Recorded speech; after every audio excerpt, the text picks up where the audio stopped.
Hello, I'm Laura Lewis. Welcome to class. I'm going to share my screen. Share.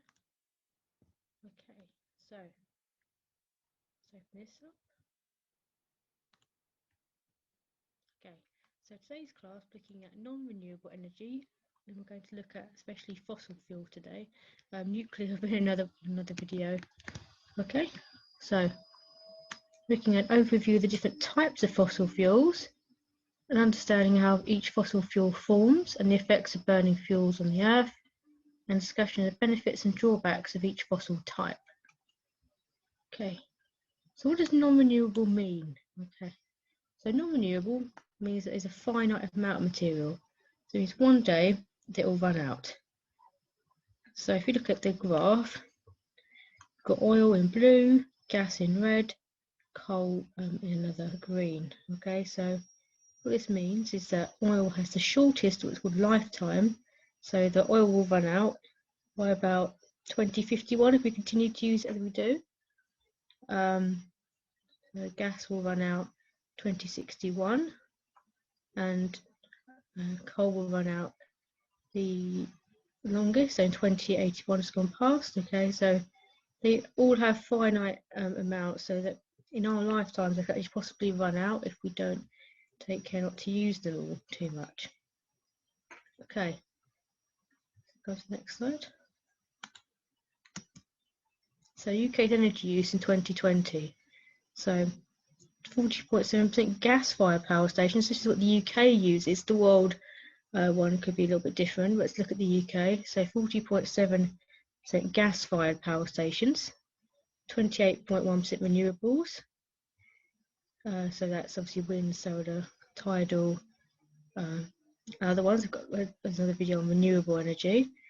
22.5% nuclear plants, 7.4% electricity imports to other countries, and 1.3% coal-fired power stations. So this is going to change a lot over time, because England itself has quite a lot of coal reserves, they're called. So, but we don't really tend to burn coal because it's actually quite polluting fossil fuel more than oil and gas, which we'll talk about in a moment. Oh, why are they called fossil fuels? Okay, so you may be thinking, why are they called a fossil fuel? So coal formed in conditions that don't exist today.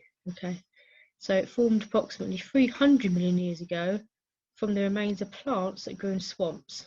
Okay, that was important. So the plants were trees in size, but they weren't trees like we have today. They weren't as woody. You look at the bark here; they're a bit more like horsetails we have today, but they grew to the tree height. So it's the environment they grew in that's very important. So it's very hot, and it was not much oxygen around at lower levels, and the trees died, as they do over time. They fell into the swamp, so it's a very sort of wet area as well. Fell into the swamp, were covered with sand and mud, and that compacted them over time. Okay, and the important thing was, there wasn't very much oxygen there to actually decay, or any other sort of organisms decaying the plants. And actually over time they were squished down and fossilization took place. So they actually formed lumps of carbon, which we know as coal, because all living things are mainly actually made of carbon. Even humans are mainly made of carbon, so are plants. So at our basic form, we are made of carbon. Okay, so the problem here you can see is that it's not being these conditions. So this is sort of an artist's illustration. Obviously, nobody was around there to know exactly what it's like. This is like an artist's impression. That you had long big swamps full of these trees that don't exist anymore. So it's not being created today, coal. So once we dig it all out of the ground, often found quite either near the surface, quite far underground, you have like mine shafts and things. Probably knew that sort of in the north of England that there's lots of coal reserves, which there's still some coal up there, but most of it's been mined out. Is that it's not being produced today. So what we have in the ground is what all we have. We don't have any more of that. So it will run out. So oil and gas. So oil is an important thing in the everyday modern world. So oil was formed from a different organism. So it was formed from a tiny plankton. So they're called plankton because the word planktonic means to float. So they're just sort of tiny creatures about 1 millimetre in size, that floats around the ocean. Okay, that's why plankton and SpongeBob are so small, because they are in real life very, very tiny creatures.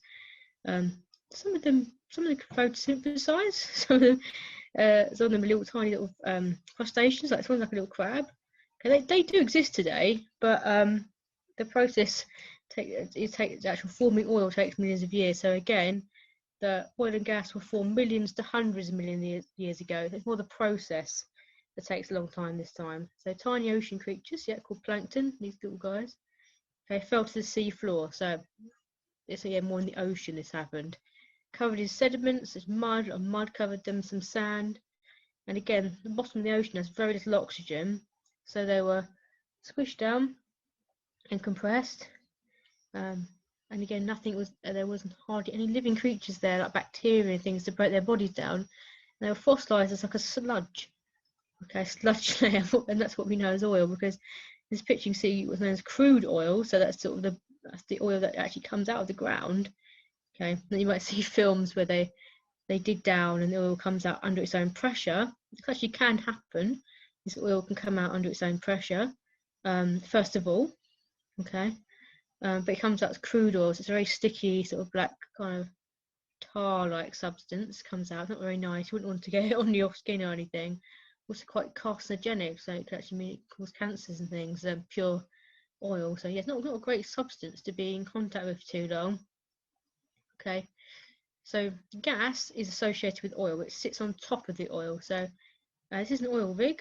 We have some in the UK of the North Sea, so off the eastern coast, the North Sea, and obviously north and that's a coastline.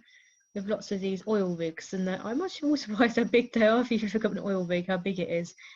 People can live on them. Probably don't think see any people, but on it. But you see these little guardrails, and they're like a person probably would be about a little bit taller than that. But they have to put huge sort of drills down into the ocean, reach the bottom of the ocean floor. Some places it's not too deep, probably about 30-50 meters deep, and actually extract the oil. So the oil, yeah, first of all comes out under its own pressure. It's quite pressurized, and after that they actually have to put detergent, like washing up liquid, down there to actually get the oil out. Because if you ever washed a dish, if you put washing up liquid on it, all the grease and oil is repelled. So any oily substances are repelled when it comes out the ground. I always found that interesting. You put dishwasher liquid down.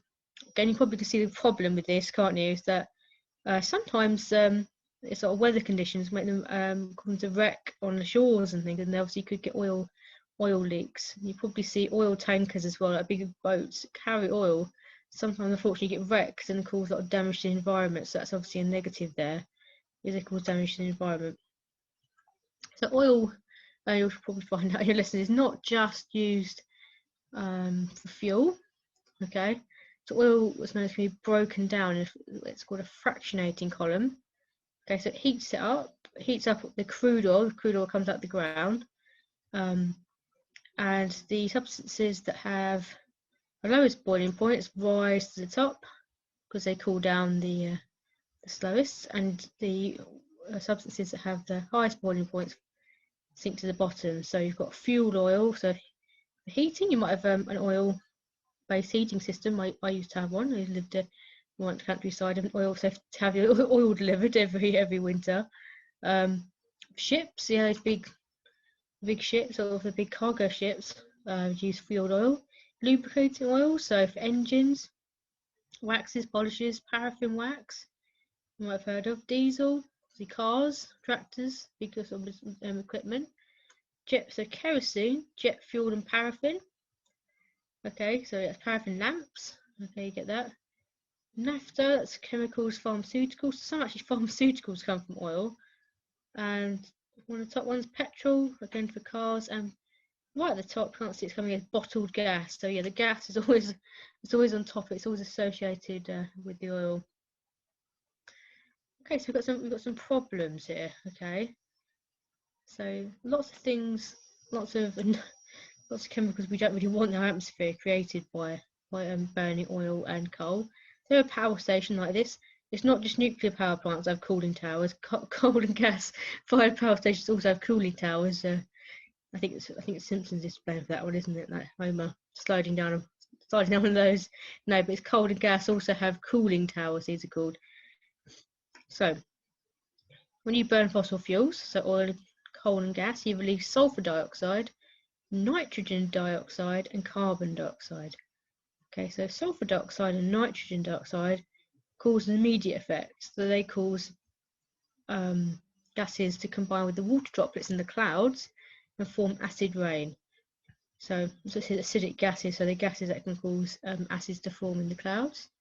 And it's called acid rain. So it destroys plants, pollutes water sources, soil, and erodes buildings. Okay, so also it can cause problems in lakes and rivers.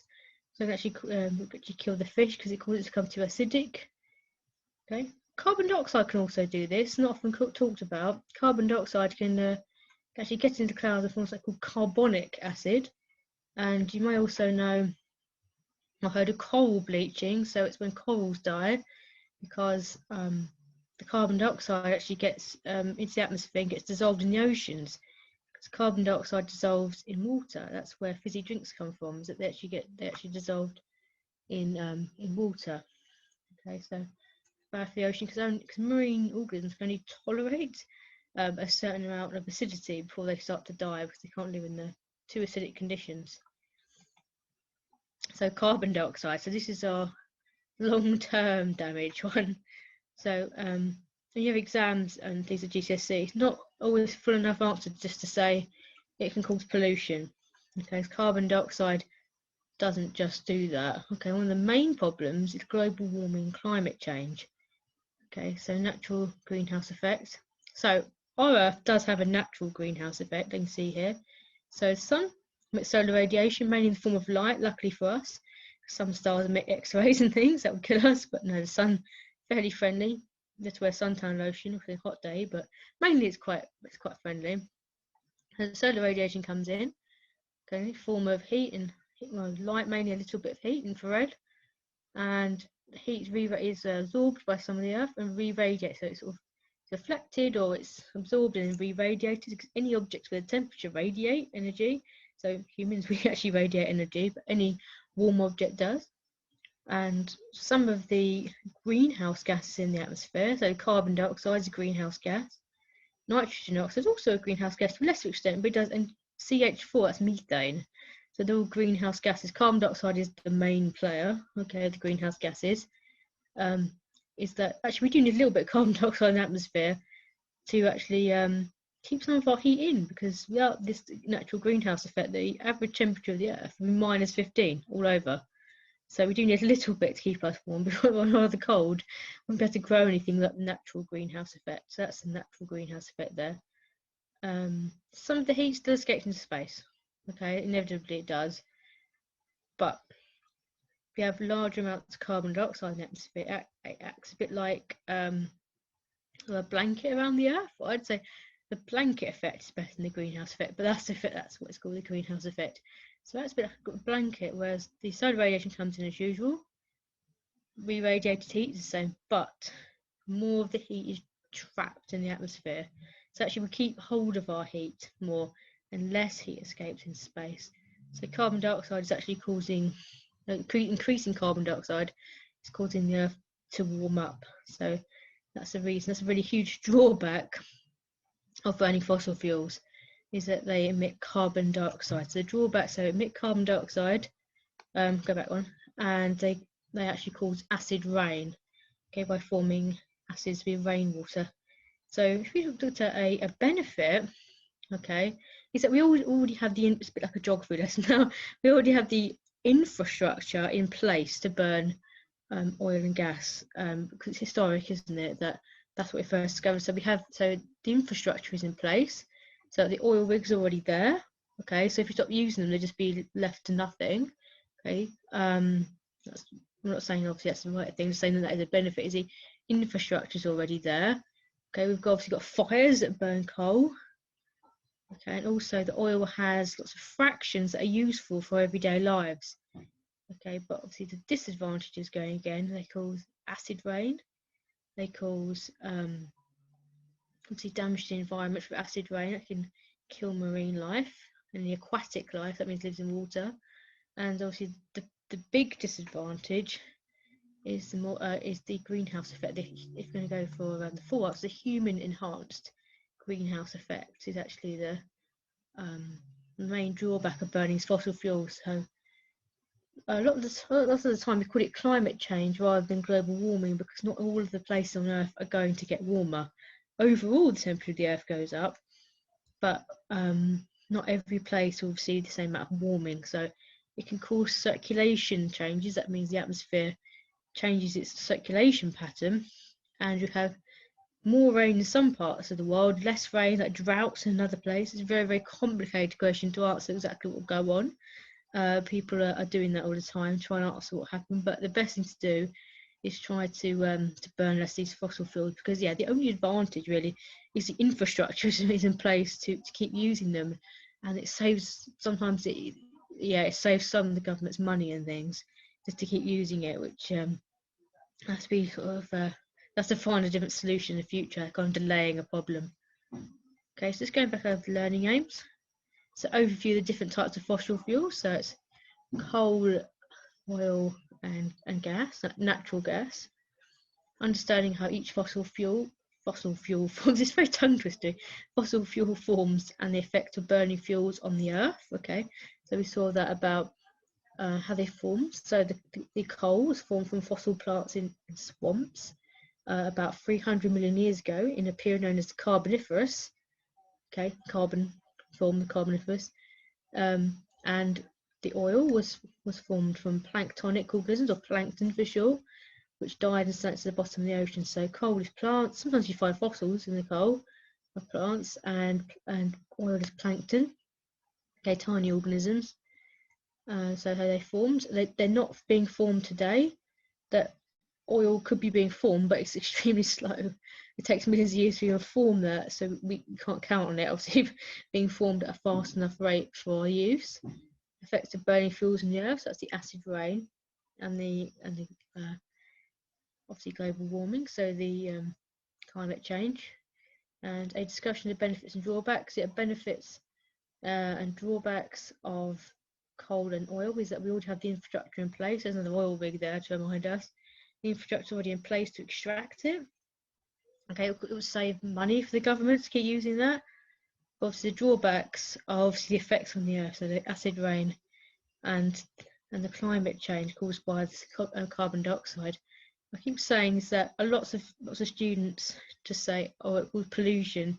But that's not a full enough answer to achieve marks at GCSE class. You need to detail about the acid rain caused by the sulfur dioxide, so sulfuric acid, nitrous oxide caused nitric acid, and carbon dioxide caused carbonic acid, and how that impacts the marine aquatic life, and also about about actual carbon dioxide increase causes an enhanced greenhouse effect. So especially in triple science, enhanced greenhouse effects, because the Earth already has a natural one. It has some carbon dioxide in the atmosphere. Okay, so thank you for attending the class. I hope you found out something new or revised something today. So thank you for joining. See you in another video soon. Goodbye. Thank you for joining.